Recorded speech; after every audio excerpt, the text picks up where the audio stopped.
I'm a firm believer that trauma leaves the body. Like once you go through like your healing process, I'm a firm believer that trauma eventually leaves the body.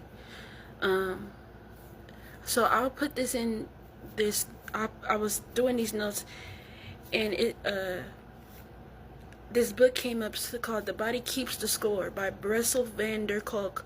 I never read this book, but it talks about how trauma is stored in our nervous system, muscles, and even our posture.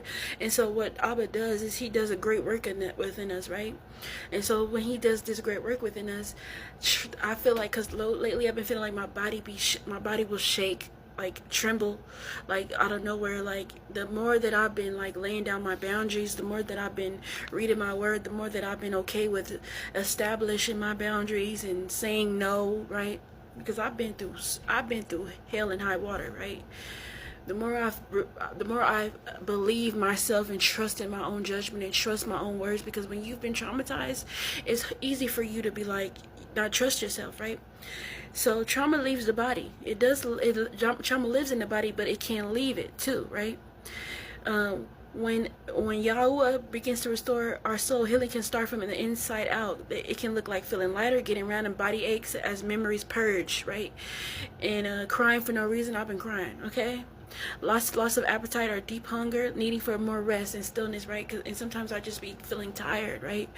And what I've learned is that I've like even in my new group that I'm in, I've noticed that they tell me, Ashley, you have to slow down, right? Because I've always been on go, go, go. And so now that I don't live in survival mode anymore, my body is coming down to itself. It's learning how to be okay with being at peace. And then I start seeing how who I am in the world aligns with everybody else, right? So who I am in this world and everybody's living chaotic. You can go, when you go out and you drive, right?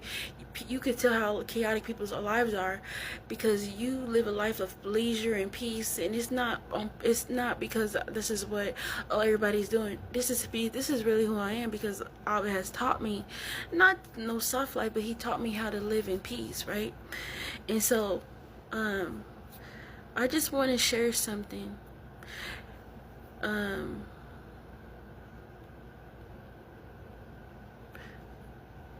Trauma lives in the body, and a lot of the things that we go through, right, we do it to our own bodies and we do it to ourselves, and we still neglect the very things that our bodies tell us when our bodies tell us we need rest, when our bodies tell us this, and we do things that are hard on the heart and wonder why we get heart attacks and high blood pressure and all these things that happen.